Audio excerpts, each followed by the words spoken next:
Ma i personaggi che compongono la famiglia siciliana al mare non sono finiti. C'è un altro personaggio del quale vi voglio parlare, fondamentale per la famiglia siciliana, che è il nonno, il nonnò.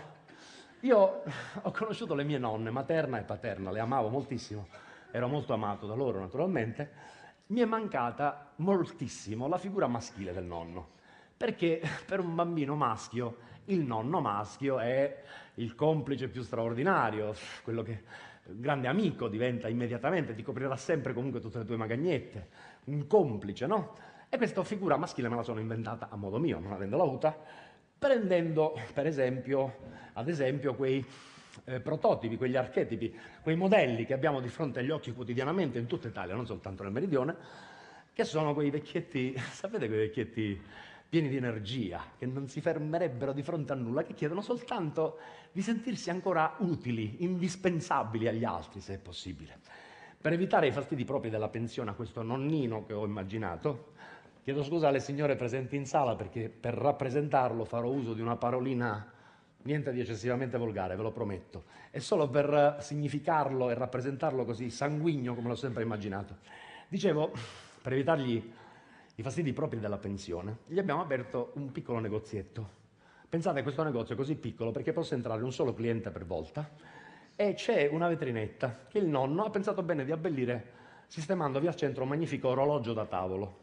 Raccontava il nonno un po' infastidito che uno di questi giorni è entrato un turista tedesco arrogante. Diceva: "I volete comprare orologio di vetrina?" Benisse che l'orologio nella vetrina purtroppo non è in vendita. Io non capivo perché lei aveva sistemato un orologio. Lei è proprietaria di negozi di orologi e lei doveva vendere assolutamente a me orologi. Pare che lei è un cicurpa. Ci sta scassando i cabasisi. Ci sto spiegando che l'orologio della vetrina purtroppo non è in vendita. Io non capivo perché voi meridionali del sud d'Italia siete veramente cozzuti. Lei esca un orologio e lei aveva sistemato un orologio nella vetrina. Io volete comprare orologio, lei doveva assolutamente vendere a me orologio. Io non faccio nemmeno l'orologiaio. Io faccio le iniezioni a domicilio. Ma allora, santuomo, perché allora lei ha sistemato proprio un orologio nella vetrina? E chi vuole che ci metteva un culo in ta vetrina? Questo. Avevo chiesto scusa prima alle signore. Ora, se questo nonno, così come ve l'ho rappresentato e presentato, se questo nonnino con queste caratteristiche dovesse raccontare di se stesso invece qualcosa che lo riguardi in maniera più diretta, più immediata, qualcosa che gli è capitato anche, come dire, personalmente, ho sempre immaginato che questo nonnino si sarebbe comportato pressappoco così. Dice che ora qua, in Sicilia, c'è la moda che dice che dobbiamo fare le vacanze nella neve, pure noi altri. Ora, quando mio figlio Totuccio mi porta questa bella notizia, ci dice: "Sente, figlio mio, all'epoca mia, quando raramente in Sicilia arrivava qualche raro fiocco di neve, uno scappava per casa, non che ci andava incontro, cretini. Non siamo accettati in Sicilia, no, lo fanno in tutta Italia, lo possiamo fare pure noi oggi in Sicilia. Non ti preoccupare", mi dice mio figlio, "perché tanto guarda che per farti compagnia ci portiamo pure lo zio Ignazio, che siccome siete coetanei state bene insieme. Ora, tutte le famiglie abbiamo un parente cretino, no? Optional 2. Noi abbiamo lo zio Ignazio, che fa per 4 però, perché lo zio Ignazio è completamente cretino. Tu qualunque cosa ci domandi allo zio Ignazio, lo zio Ignazio ti risponde "Ignazio, come stai?" Per dire che sta bene, per dire che sta male. "Ignazio, che ore sono?" "Ignazio, ma tu quanti anni hai?" Lasciamo perdere che ne perdiamo di casa. I guai sono cominciati alla partenza. Mio figlio tutto ciò aveva una macchina nuova. Dice: "Ma nuova, si comporta bene." Io ero abituato che le rare volte che chiamavo dalla macchina per fare una gita con mio figlio Totuccio, sentivo i 4 botti dei 4 sportelli, no? Tum tum tum tum. Quella mattina, al quinto botto, giustamente ci ho domandato: "Che ti hai fatto la macchina nuova a 5 sportelli?" Dice: "No, scoppiò la ruota di dietro." "Scendiamo. Ignazio, tu monta il crick che io smonto la ruota."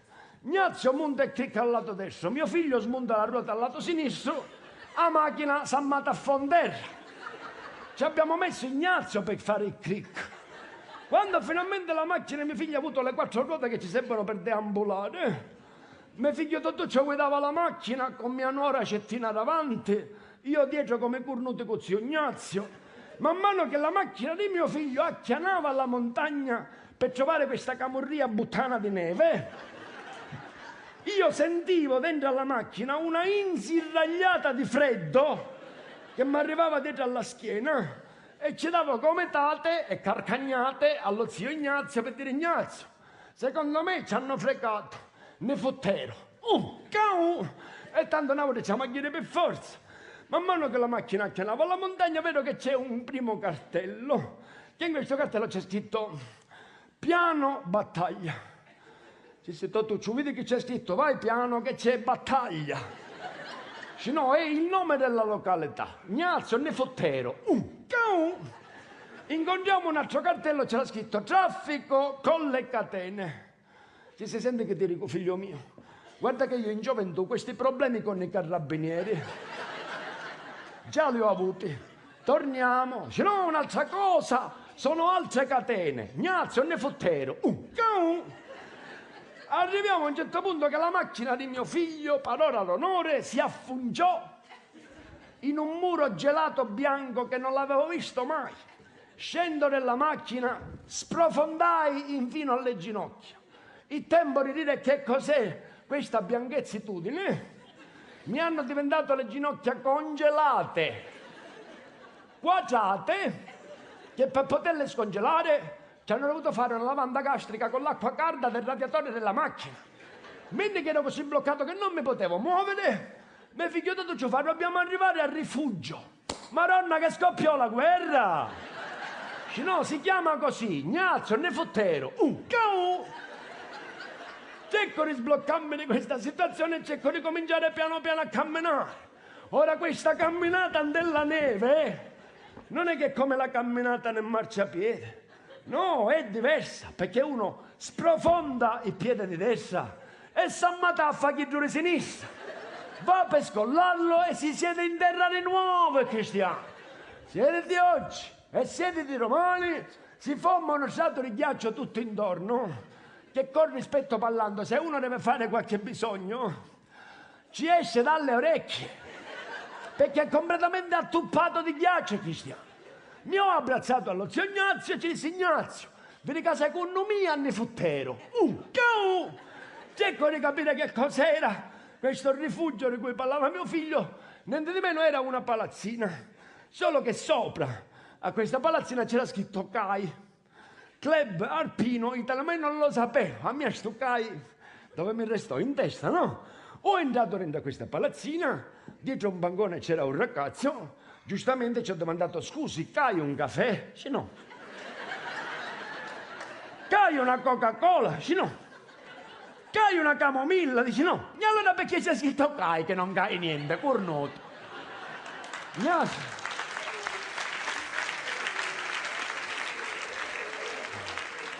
Ignazio, vedi che secondo me ci hanno fregato, ne fottero. E noi ce ne torniamo, tanto questo non CAI niente. Cerco di recuperare la macchina che mio figlio l'aveva posteggiata a valle, abbracciato con lo zio Ignazio a mataffa e smataffa della neve. A un certo punto, a 55-60 metri di noi in lontananza, ti vedo arrivare a tutta velocità verso di noi un mascherato della neve con 2 stanghe nei piedi, 2 bastoni nelle mani, una maschera della lampigna, impuntato incontro di noi altri. Andava come un colpo di fucile verso di noi.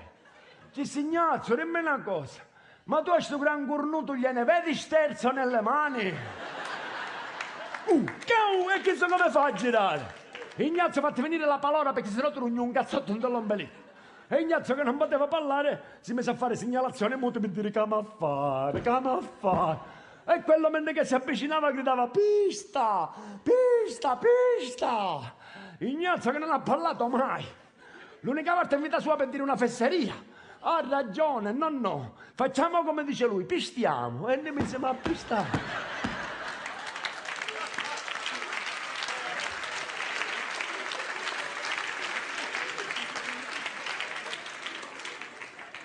Mi dovete credere, mi pigliò di petto a tutti e due.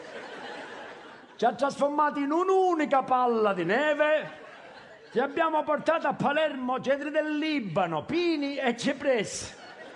Quando finalmente ci abbiamo un poco scongelato, nel silenzio glaciale si è sentito il famoso lamento di Ignazio che disse: ciao!